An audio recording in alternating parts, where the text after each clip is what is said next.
Imagínate estar tranquilo en tu vida, hasta que, de repente, una idea llega a tu mente.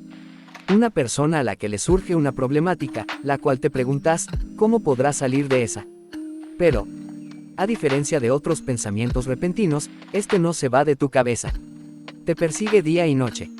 No importa si estás afuera con amigos o acostado mirando al techo a las 3 de la mañana, esa idea no sale de tu mente. Por lo que tomas una decisión, sacas una libreta y virome que tenías guardadas y te pones a desarrollar esa idea. Pasas tardes y noches dedicando toda tu energía en tu tiempo libre a explorar la problemática que esta persona imaginaria tiene que superar. ¿Por qué tiene que hacerlo? ¿Cómo es que puede lograrlo? ¿Qué línea está dispuesto a cruzar y cuál es su ancla moral que no rompería bajo ningún motivo? Esas y muchas preguntas más son las que vas a intentar responder con este manuscrito.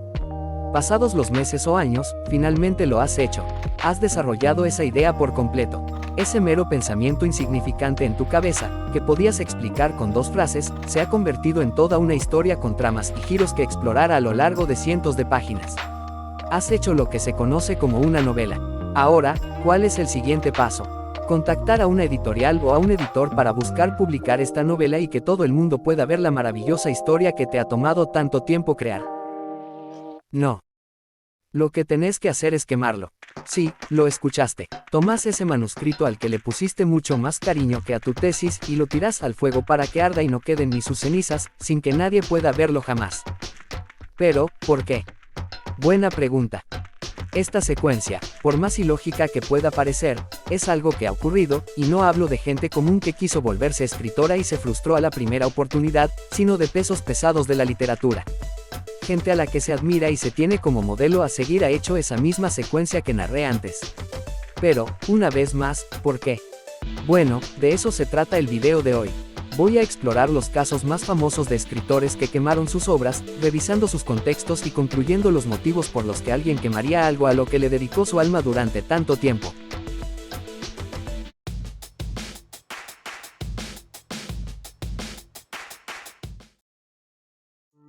Hace un momento te dije que en esos manuscritos los escritores habían puesto su alma, siendo un reflejo mismo de su historia y creencias más personales. Porque todo escrito revela, aunque sea un poco, los pensamientos más íntimos del autor. Pero, ¿y si no se quiere que se conozcan? ¿Y si es algo que no estamos dispuestos a compartir con los demás y queremos llevarnos esos secretos a la tumba? Bueno, ese es el caso de Charles Dickens y Henry James. Empecemos primero con este último. James, autor conocido por obras como Retrato de una dama y Otra vuelta de tuerca, era una persona bastante reservada.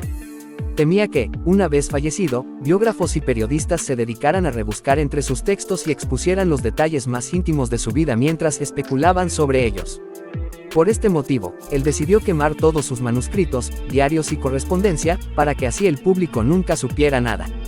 Este pensamiento de ocultamiento se refleja indirectamente en su novela Los papeles de Aspern, donde un editor obsesionado busca los documentos íntimos de un poeta fallecido.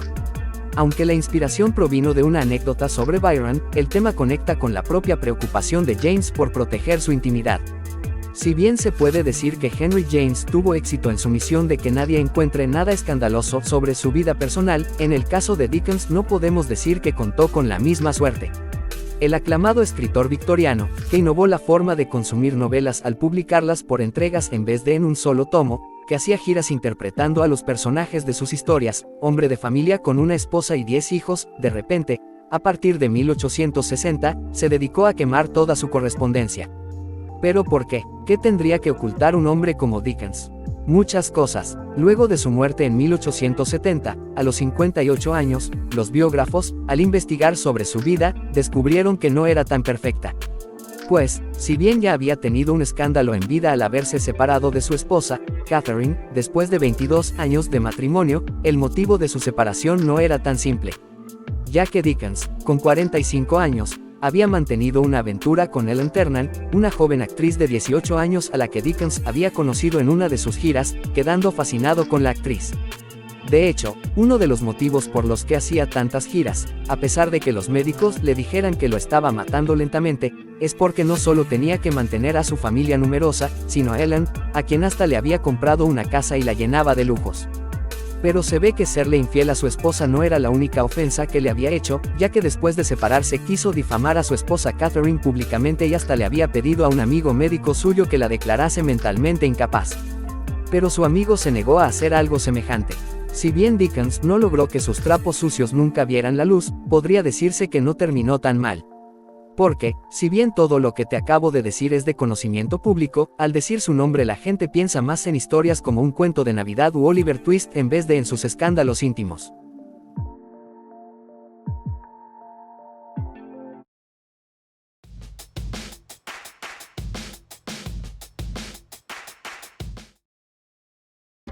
Puede que estés pensando, todo bien con James y Dickens, pero las obras que quemaron no eran novelas como tal, sino diarios, correspondencias y textos sueltos que no estaban pensados con la intención de que una editorial los publique, por más que muchas lo hagan después de la muerte de los autores.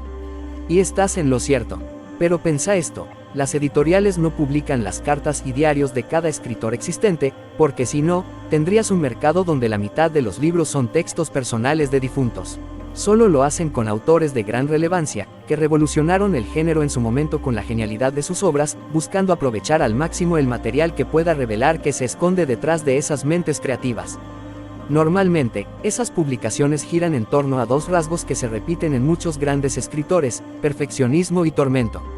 Un nombre no queda inmortalizado en la literatura si el gusto por escribir no cruza la línea del disfrute para llegar al punto en el que relees y reescribís tu manuscrito una y otra vez, porque si siquiera una sola palabra no parece lo suficientemente buena, entonces todo el texto se siente como un fracaso.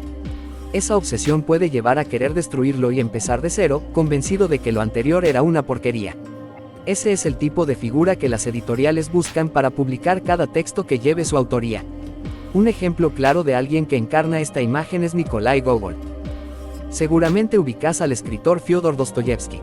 Aunque no lo hayas leído, en redes sociales se lo promueve como uno de los máximos escritores rusos de la historia y de la literatura en general, llegando incluso a inspirar a pensadores como Sigmund Freud en su teoría del psicoanálisis.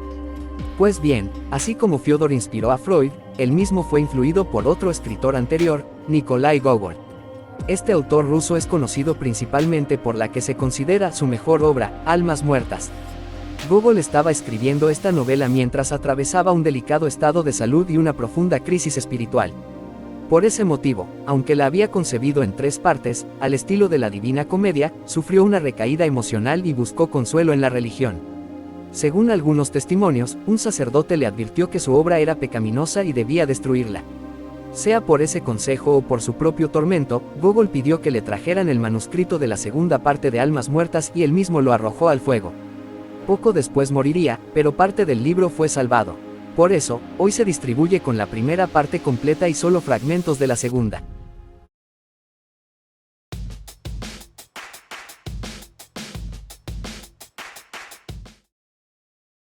Te he hablado de gente que quemó sus cosas para proteger su imagen pública, para ocultar secretos privados a los ojos del mundo, o porque consideraban que su arte era blasfemo o no alcanzaba el pico de excelencia que buscaban.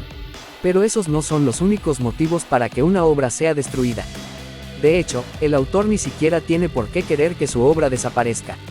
Al contrario, puede que sí quiera que el mundo la vea, pero hay algo que lo impide, algo que no se puede controlar: las acciones de terceros. Imagínate que todo tu trabajo se pierde en la nada y ni siquiera es por decisión propia. Pues algo así fue lo que le pasó al escritor Thomas Carlyle con el primer volumen de su obra La Revolución Francesa. Tras pasar meses subsistiendo apenas y dedicando toda su energía al manuscrito, Carlyle le había dejado el volumen a su amigo John Stuart Mill para que lo revisara y le diera su opinión. Pero, de forma insólita, el manuscrito terminó en las manos de la sirvienta de Mill, quien pensó que era papel viejo para prender el fuego, así que terminó quemándolo. El trabajo de meses se había ido al caño, y la peor parte es que Mill ni siquiera había leído una sola palabra. Carlyle no tenía ninguna retroalimentación de su trabajo. No tenía idea de si estaba bien o mal todo lo que había hecho. Pero, lejos de desanimarse, y con el apoyo moral y económico que Mill le ofreció por sentirse culpable, pudo reescribir todo y terminar el libro, el cual terminó siendo un éxito, inspirando a grandes figuras como Nietzsche y Dickens, quien se nutrió de la Revolución Francesa para crear su titánica obra Historia de dos ciudades. Si bien la historia de Carlyle con la Revolución Francesa tuvo un final feliz, no se puede decir lo mismo en otros casos.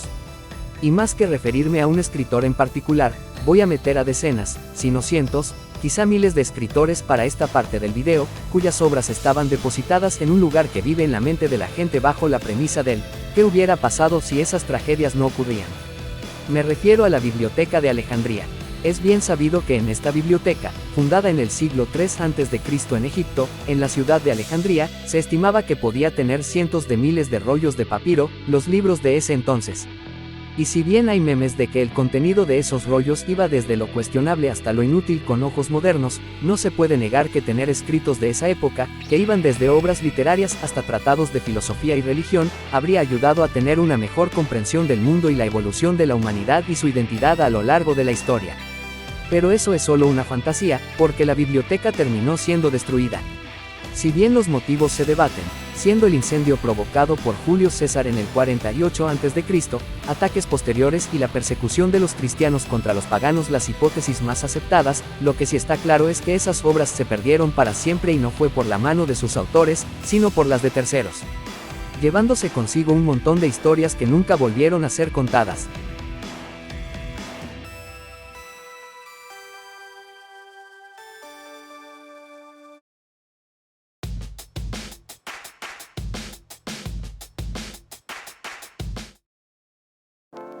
Sé que he dejado fuera a varios escritores en este video, como Ernesto Sábato, quien reconocía que quemaba sus obras, bien quemadas, porque siempre le habían fascinado los incendios.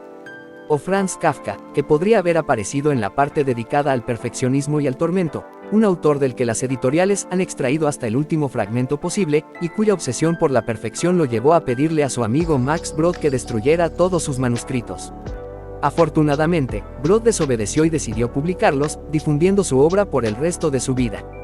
Gracias a eso es que hoy podemos leer a Kafka, porque hubo alguien que supo valorar lo que había creado, alguien que confió en la genialidad de esas historias y pensó que esos pensamientos debían compartirse con el mundo. Todos hemos sido Brod alguna vez, hemos visto el esfuerzo de otra persona, sentido que realmente valía la pena, y decidido apoyarla para que lo logre. Y si sos quien está creando, asegúrate de que tu obra lleve tu firma, tu fuego, tu verdad. Que algún día pueda ver la luz. Y si no se puede, si tiene que ser destruida, que no sea por miedo ni frustración. Que sea bien quemada, como decía Sábato. Que de esa ceniza surja algo nuevo, algo que no queme ni corrompa, sino que ilumine. Eso, o tu creación resulta mediocre y todo el mundo se burla de ella en redes.